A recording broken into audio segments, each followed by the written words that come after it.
Il y a 4 ou 5 ans, j'étais en cuisine et j'avais un chef, un ami qui était là. Et puis j'avais des clients, donc je fais à manger, et puis on discutait un peu, puis je lui ai dit tu veux pas faire la cuisine avec moi? Il dit bah oui, on va faire ça. Et donc on a fait un 4 mains improvisé comme ça.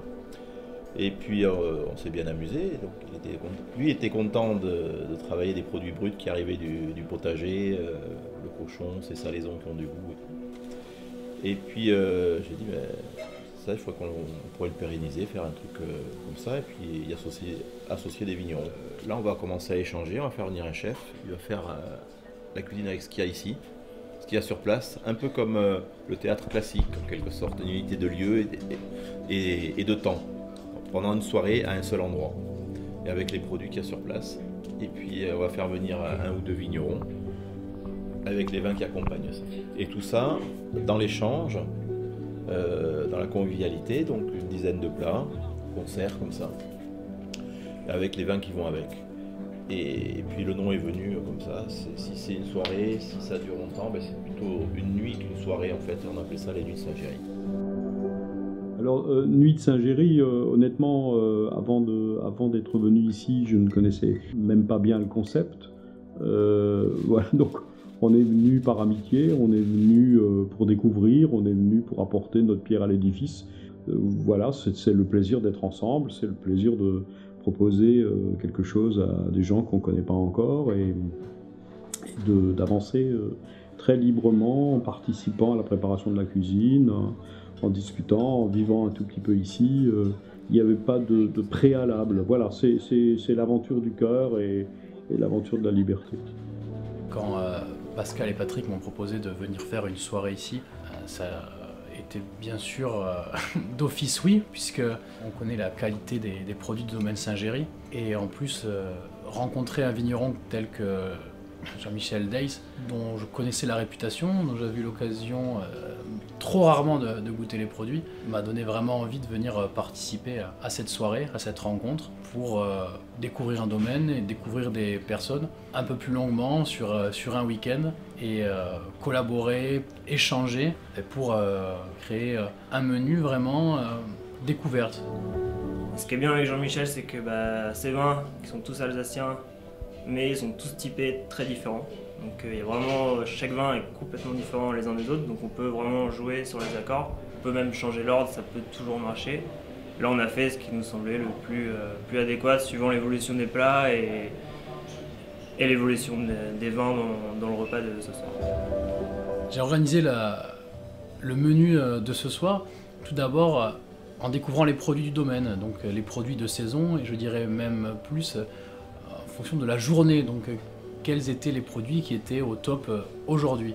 Donc des produits qui ont été cueillis directement dans le jardin, les truffes qui ont été cavées il y a très peu de temps, les petites préparations que Patrick a réalisées. Donc ça s'est créé d'abord avec cette découverte, cette rencontre avec Patrick, pour voir un petit peu ce qu'on pouvait réaliser comme recette. Ensuite, j'ai pu discuter avec Jean-Michel, il nous a fait goûter ses vins, nous en parler plus profondément pour affiner et accorder. Et au final, il y a des consensus qui sortent un petit peu. Et mon but, c'est un peu de concentrer tout ça pour le faire sortir dans les plats que je vais proposer ce soir. Donc c'est un concentré d'échange, à moi de le canaliser pour le rendre et créer la meilleure alchimie possible entre les produits, les vins et les gens. Les vins du domaine sont des vins assez particuliers.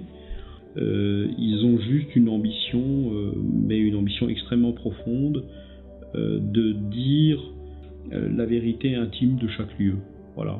Moi je produis, on a 19 vins et 19 vins qui disent chaque fois un lieu différent, une ambiance différente, un moment différent, des gens différents, voilà. Donc il y a dans cette gamme de 19 vins des vins très si différents que quelque part ils sont contradictoires. Et moi personnellement j'essaye de n'avoir aucun style. Mon style, le seul que je me reconnaisse, c'est le raisin mûr. Je ne sais pas faire du vin avec du raisin pas mûr. Je ne sais pas. Je suis incapable de faire ça.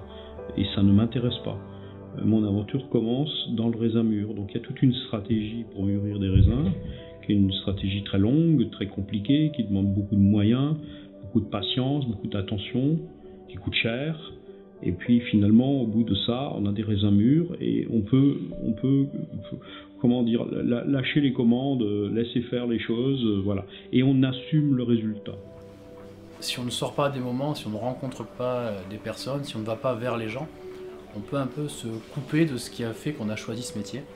Et moi, j'ai vraiment choisi par passion. Et aujourd'hui, de partager cette passion avec d'autres passionnés, c'est juste un vrai bonheur. On va verser des vins en face de plats, on ne connaît pas encore les plats, on va mettre tout notre cœur dans cette histoire et on est...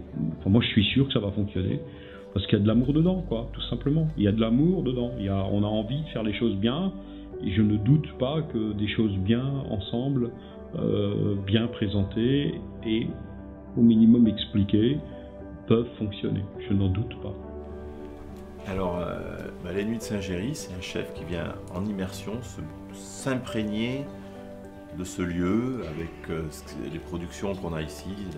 Du potager à la truffe en passant par les salaisons de Port-Nord-Gascon et accompagné par un vigneron et qui va donner ça à des gens pendant toute une soirée et une nuit dans le partage le plus intense possible avec une cuisine ouverte et des dégustations croisées de vins et des plats que fait le chef.